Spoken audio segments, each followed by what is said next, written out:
अस्सलाम वालेकुम नाज़रीन, मैं हूं आसिम खान और आप देख रहे हैं BBN चैनल। आइए देखते हैं आज की टॉप 10 न्यूज़।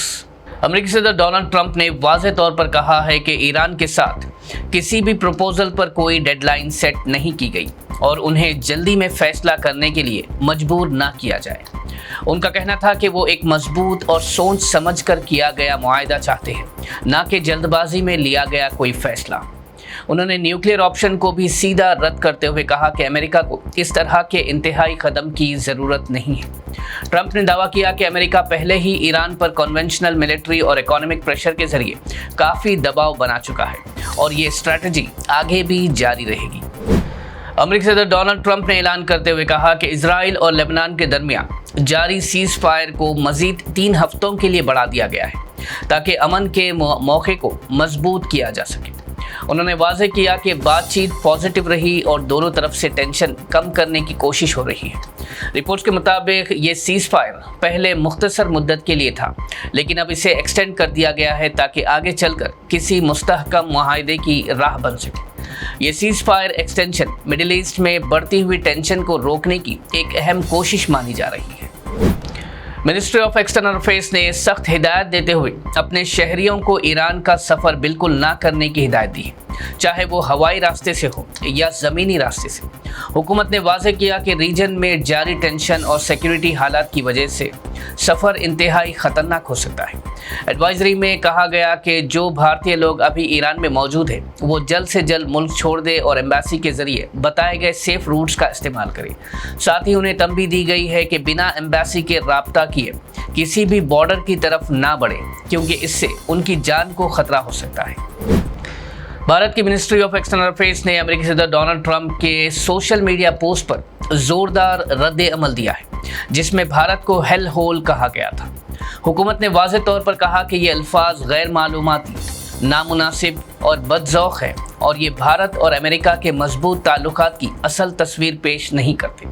रिपोर्ट्स के मुताबिक ट्रंप ने इमिग्रेशन पर तनकीद के दौरान ये पोस्ट शेयर की थी, जिस पर भारत ने फौरी नाराज़गी जाहिर की। मिनिस्ट्री ने वाज़ेह किया कि दोनों मुल्कों के दरमियान स्ट्रॉन्ग पार्टनरशिप मौजूद है जो ट्रेड और डिफेंस पर मबनी है और ऐसे बयानात इस रिश्ते को ख़राब कर सकते हैं। भारतीय वज़ीर आज़म नरेंद्र मोदी ने वेस्ट बंगाल इलेक्शंस के हवाले से जोर देकर कहा कि 4 मई के बाद बीजेपी पूरी अक्सरियत के साथ हुकूमत बनाएगी।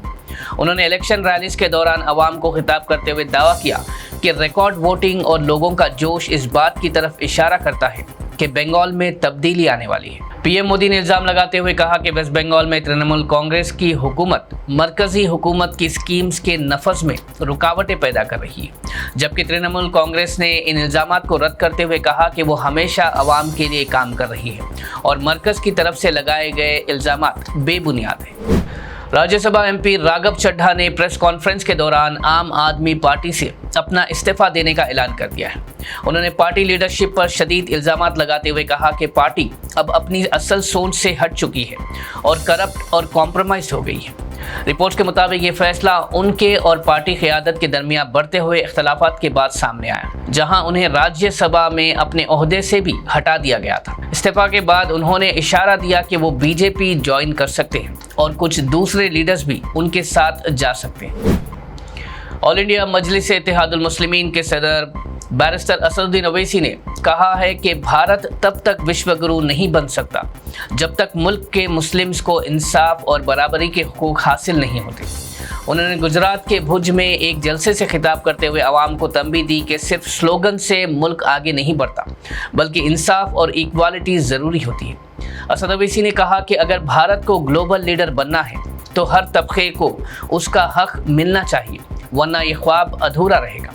उन्होंने वोटर से अपील की कि लोकल बॉडी इलेक्शंस में कम्युनिटी की सियासी लीडरशिप को मजबूत बनाएं ताकि अपने मसाइल को बेहतर तरीके से उठा सकें।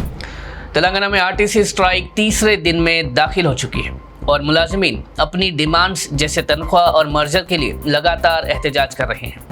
इसी दौरान RTC के ड्राइवर शंकर गौड़ ने एहतजाज करते हुए अपने आप को आग लगा ली और शदीद जख्मों की वजह से उनका इंतकाल हो गया। ये वाक़या वरंगल के नरसमपेट डिपो पर पेश आया। इस वाक़े के बाद RTC मुलाजिमीन में शदीद गम व गुस्सा देखने को मिला और एहतजाज और तेज़ हो गया। कई इलाकों में बसेस बंद है और आवाम को सख्त परेशानी का सामना है। दूसरी जानिब हुकूमत ने आरटीसी मुलाजमीन को सख्त तंबीह देते हुए कहा कि इंतहाई कदम ना उठाए और मसाइल को बातचीत के जरिए हल करें। हुकूमत ने आरटीसी ड्राइवर शंकर गौड़ के इंतकाल पर अफसोस का इजहार करते हुए उनके खानदान के लिए माली इमदाद का ऐलान किया है। तेलंगाना गवर्नमेंट ने 10 लाख रुपये मुआवजा देने का फैसला किया, जबकि मुकामी आरडीओ उमरानी ने उनको खिराज अकीदत पेश करते हुए यकीन दिलाया कि खानदान के एक फर्द को आरटीसी में नौकरी दी जाएगी। इसके अलावा नरसमपेट के कांग्रेस एमएलए डी माधव रेड्डी ने भी अपनी तरफ से 5 लाख रुपये की मदद का ऐलान किया। इस फैसले के बाद हुकूमत की तरफ से मुतासिर खानदान को सहारा देने की कोशिश की जा रही है, जबकि आरटीसी स्ट्राइक और मुलाजिमीन के मसाइल अब भी बरकरार हैं। Hyderabad commissioner of police BC Sajjanar ने आवाम को सख्त तंबीह देते हुए कहा कि गाड़ी चलाते वक्त क्रिकेट देखना या स्कोर चेक करना इंतहाई खतरनाक है और इस आदत से जान का नुकसान हो सकता है। उन्होंने आईपीएल के दौरान लोगों को हिदायत दी कि ड्राइविंग के वक्त मोबाइल से दूर रहे और पूरी तवज्जो रोड पर रखें। उन्होंने एक मिसाल देते हुए कहा कि क्रिकेट में अगर विकेट गिर जाए तो प्लेयर रिव्यू ले सकता है, लेकिन ज़िंदगी में ऐसा कोई डेथ रिव्यू सिस्टम नहीं होता, इसलिए लोग अपनी जान को रिस्क में ना डालें। उनका कहना था कि मैच ज़रूर इम्पोर्टेंट है, लेकिन घर पर इंतज़ार करने वाली फैमिली उससे भी ज़्यादा अहम होती है। नाज़रीन, ये थी आज की टॉप 10 न्यूज़। देखते रहिए बीबीएन चैनल। मुझे दीजिए इजाज़त। अल्लाह हाफिज़।